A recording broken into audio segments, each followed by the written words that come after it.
Hello everyone, this is Zampis Hunter for you guys. Today we're reading Psalm 77 and Psalm 78 from the New International Version, also known as an NIV version. If you guys want to read along, you guys can go to classicbiblegateway.com or you guys can go to Google Bible. I don't really care. You guys want to do it, let's get started. Psalm 77, New International Version, NIV version, Psalm 77 for the director of music of Jeduthun of Asaph, a psalm. I cried out to God for help. I cried out to God to hear me. When I was in distress, I sought the Lord. At night, I stretched out untiring hands, and thou would not be comforted. I remembered you, God, and I groaned. I meditated, and my spirit grew faint. You kept my eyes from closing. I was too troubled to speak. I thought about the former days and the years of long ago. I remembered my songs in the night. My heart meditated, and my spirit asked, will the Lord reject forever? Will he never show his favor again? Has his unfailing love vanished forever? Has his promise failed for all time? Has God forgotten to be merciful?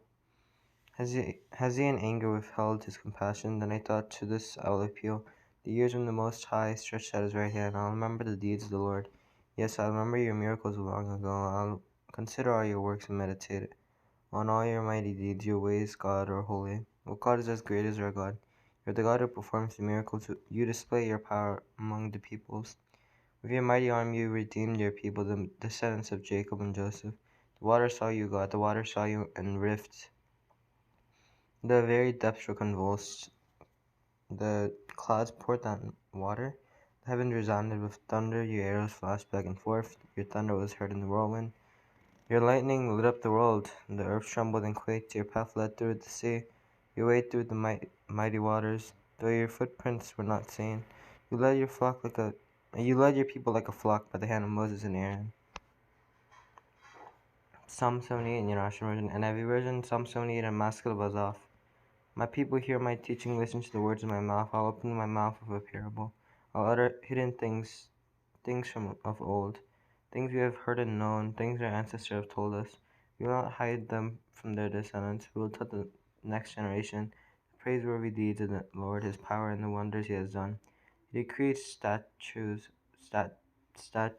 for Jacob, or statutes for Jacob, and established a law in Israel which he commanded our ancestors to teach their children, so the next generation would know them, even the children yet to be born, and they, in turn, would tell their children. Then they would put their trust in God, and they would not forget his deeds, but would keep his commands. They would not be like their ancestors, a stubborn and rebellious generation whose hearts were not loyal to God, whose spirits were not faithful to him. The men of Ephraim, though armed with bows, turned back on the day of battle. They did not keep God's covenant and refused to live by his law.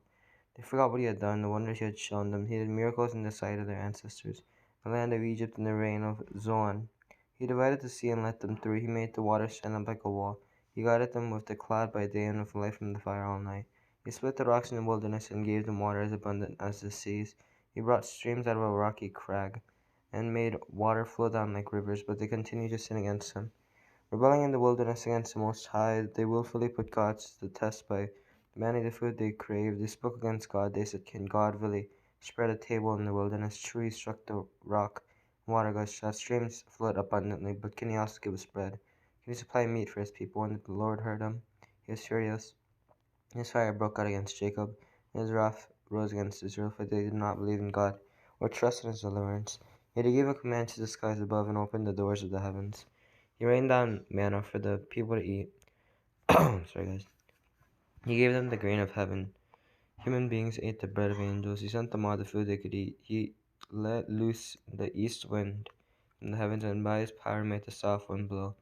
He rained meat down on them like dust, birds like sand on the seashore. He made them come down and set at their camp all around their tents. They ate till they were gorged. He, he had given them what they craved, but before they turned from what they craved, even while their mouths were full was still in their mouths, and even while their food was still in their mouths, God's anger rose against him. He put to death the sturdiest among them, cutting down the young men of Israel. In spite of all this, they kept on sinning. In spite of his wonders, they did not believe. So he ended their days in futility and their years in terror. Whenever God saluted them, they would seek him. They eagerly turned to him again. They would remember that God is their rock, that God Most High was their Redeemer. But then they would flatter him with their mouths, lying to him with their tongues. Their hearts were not loyal to him.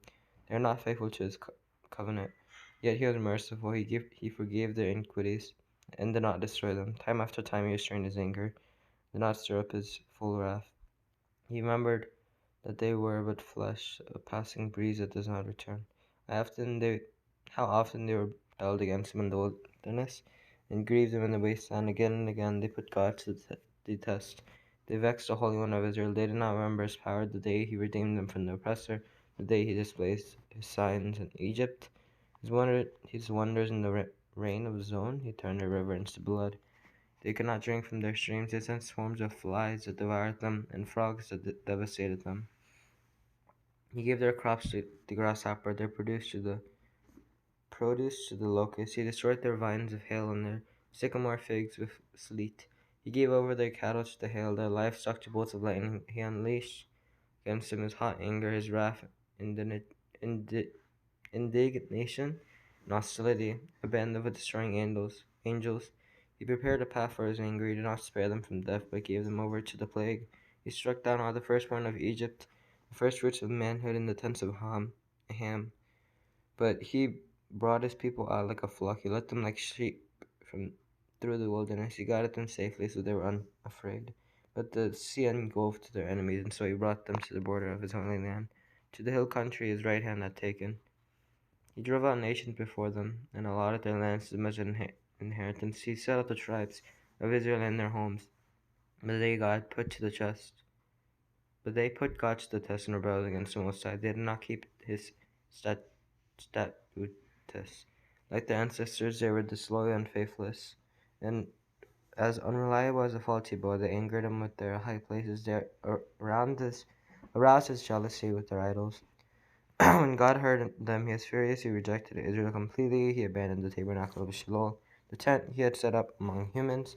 He sent the ark of his might into captivity, his splendor into the hands of the enemy. He gave his people over to the sword. He is furious of his inheritance. Fire consumed their young men and their young women and their wedding songs. Their priests were put to the sword, and their widows cannot weep. Then the Lord awoke us from sleep as a warrior wakes from the stupor of wine. He beat back his enemies. He put them to everlasting shame. Then he rejected the tents of Joseph. He did not choose the tribe of Ephraim, but he chose the tribe of Judah, Mount Zion, which he loved. He built a sanctuary like the heights, like the earth that he established forever. He chose David his servant and took him from the sheep pens. From tending the sheep he brought him to be the shepherd of his people Jacob. Of Israel his inheritance, and David shepherded them with integrity of heart. With skillful hands he led them. Okay guys, I guess today was a bit longer than usual, but I really hope that you guys actually paid attention and read along. I really hope that you guys enjoyed it, and I'll see you guys next time. Bye.